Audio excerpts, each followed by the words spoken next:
What is up, Sooner Nation? Welcome back to the Sooner Surge. It's time for another edition of Sooner Surge Game Time. Brought to you by The Fan Stop at thefanstop.com. Sign up for your Shirt of the Month club. You can look at the premium package or the t-shirt package, but you can use code SURGE to get 10% off your first 3 months. All kinds of apparel on their site. Guys, OU versus Ole Miss. It's a matchup before the season. Most Sooner fans were very excited about, and as this game continues to get closer, I would say that excitement has dwindled because of the past performances from the University of Oklahoma. It's a road test, and it's a huge test as the Sooners now rolling into Hotty Toddy with the new coordinator, Joe John Finley, calling the plays. Guys, opening thoughts. I just think you mentioned it, Jerm, about it was a game everybody was looking forward to. I'm wondering now how many Sooner fans that were planning on traveling down there have sold their tickets or are not going. But here's the deal. Seth Luttrell's gone. Joe John Finley's in. We all know about it. We've been talking about it for a week. I think this team right now, all you can do if you're OU, go out there and play your butt off defensively, play your butt off offensively, and see if you can make some plays and play some young guys and give them reps. I think that's what you have to do. And one thing I'm watching for in this game, big time, is Jackson Arnold. And I think probably on the offense side of the ball, he's the one I'm watching the most just because, okay, he's got the starting reins again now.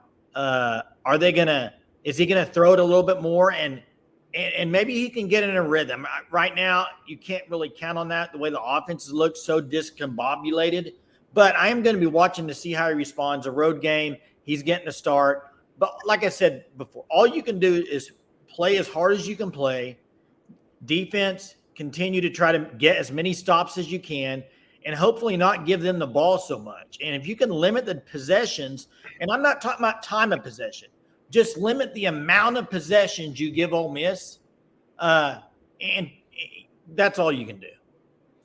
Yeah, Jason, this is an Ole Miss offense that has been just okay in SEC play, I think, compared to some of what people thought. People thought at the beginning of the year Ole Miss had a chance to be the best offense in the nation. Before SEC play, they played a bunch of nobodies, and they were clicking on all cylinders. And once they've gone into SEC play, they've been a solid offense. I wouldn't consider them an elite offense, but they have the potential at any time with guys like Trey Harris, who might be the best wide receiver in the nation, to go off at any point. So if you're Oklahoma defensively, you have to get as many stops as you can. Offensively, Jason, you said it. Is Jackson Arnold going to be able to get into a rhythm? Get Jackson Arnold confident early. I'm not expecting this to be an offense that has much success. I don't think any of us are. I don't think they can score enough points at all. But I believe that if you get Jackson Arnold some confidence, maybe get him into a rhythm. Maybe if you're Joe John Finley, you can chuck the ball down the field more, because we haven't seen that a ton. Yes, I know the offensive line hasn't given the QBs a ton of time to throw it down the field, but with Hawkins, I don't think it mattered because he would leave the pocket super early anyway. But I think with Jackson Arnold, can you just go out there with, I wouldn't say a careless mindset, because you don't want to do that and just throw a ton of picks and make it get ugly. But if you're Arnold, just go out there, sling the ball around. You've played football your whole life. Go and do what you've been doing your whole entire life if you're Jackson Arnold. And hopefully you can make something happen, hit on another deep pass or two to Brennan Thompson, Zion Raggins, get some of the young guys involved, potentially Jacob Jordan, and can Oklahoma potentially establish some sort of run game? We saw them have a little bit of success on the inside stuff against South Carolina. Can they do that again? But whenever you're facing the defensive line like Ole Miss, it's going to be tough. I don't know why people thinking slinging the ball around the yard and that Joe John Finley is going to rock into Hotty Toddy against this elite defense and have that things are just going to be fine. I just think OU's going to have to. There's only really one thing I'm looking for, guys. Is the defense going to come to play, or are they pretty much thrown in the towel? I think they're still valiant effort, fighting, wanting to play at a very high level and perform at a high level. And I think you'll continue to see that against Ole Miss. Guys, it's time for Sooner standouts. Who do you got? Offense, defense, special teams. Offense. I'm going to go with. God, this is so hard for me. I'm going to go with Brennan Thompson just because I think he probably gets behind the defense once, and gets maybe their only touchdown of the game. So I'll go with Brennan Thompson. Special teams, I'm going to continue to say Luke Elzinga. As much as he punts, he's going to continue. I think he's been good all year, and he's going to continue to do that. Defense is tough. I have a feeling. I think Kip Lewis is going to have a big game, and that's who I'm going to go with in this game. Kip Lewis. For me, offensively, I'm going to go with Javonte Barnes. I think he's been a leader on this offense, one of the few maybe solid players on this offense all year long, even though he's had his issues. And I think that actually Javonte Barnes, guys, is going to go for over 100 yards in this game. I think that Javonte Barnes, he's going to be able to find something in the run game.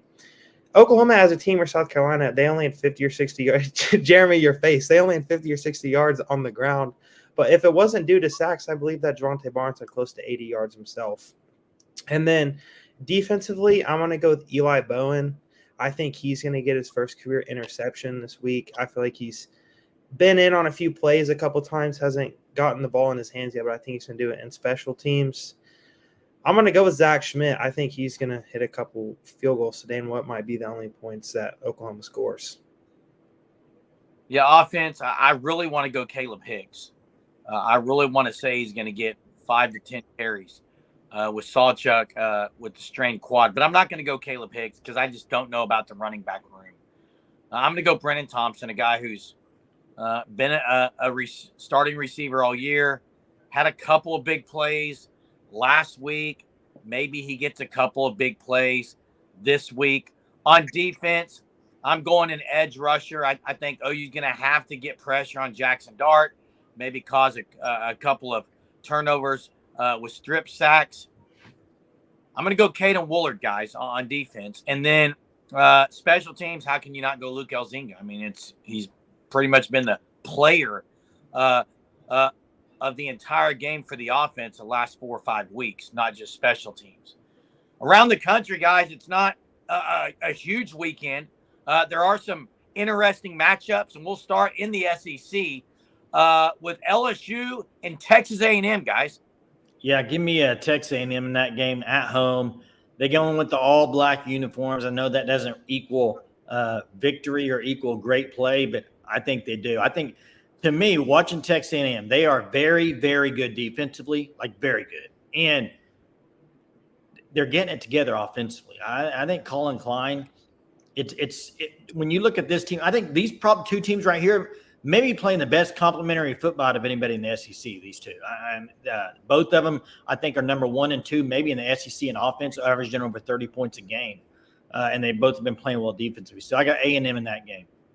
Yeah, I believe this is the second time an SEC opponent has talked down on A&M's home field, and I think A&M, I think they're going to win the game as well, Jason. I think they can run the ball extremely well. I think they can control the clock, control the time that they have the ball in offense. So I just think that they're going to win this game, and what I think is going to be a lower scoring game than what many people think. LSU slips up early against USC. They're rising back to the occasion behind a true freshman running back, Caden Durham, a guy OU was heavily in on. I think the 12th man is too much. Aggie Nation gets it done. Next matchup, guys, let's go outside the SEC for Notre Dame and Navy. A matchup that's played nearly every year. This year, though, Navy really, really impressive. Notre Dame been pretty impressive after that slip loss to Northern Illinois. Who you guys got?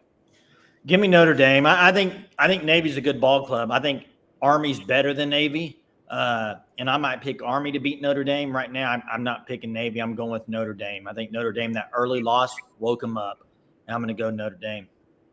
Yeah, I got the Irish as well in this game, and I think that Marcus Freeman, he's done a solid job at Notre Dame so far, but I think this is the year where Notre Dame, they might be able to get into the playoff and potentially win a playoff game. A lot of people might say Navy's not like Army. They're mid. But I got the mid-shipment beating Notre Dame Fighting Irish this week, guys. I'm going Navy. Now to the game. OU versus Ole Miss, guys. Let's hear who you got and score predictions. Well, I mean, Vegas is pretty smart, usually. They're pretty on tap, and I'm going to go with that wide of a margin. I'm going 30-10 Ole Miss. Yeah, Jason, I'm nearly in the same spot as you. I think the Ole Miss is going to win 28-9. I don't think Oklahoma's going to get in the end zone once. Their offense hasn't shown they can do it well all year, and they're playing against one of the best defenses in the country this week. I got a little closer game, guys, and I'll tell you why. I'm banking on maybe OU's going to be very conservative and try not to turn and go in there with the game plan of maybe even running more clock, not going fast, huddling up, run heavy, quarterback run heavy as well, and try to just flip the field. I got 24-10. I think OU covers, but I got Ole Miss winning 24-10. Viewers, drop in the comments your picks, your Sooner standouts, and your thoughts on this ball game. Oklahoma versus Ole Miss, 11 a.m. kick on ESPN. We will be live right after the game to get your thoughts, instant reaction after the game, and we'll take calls as well. And we'll see you next time.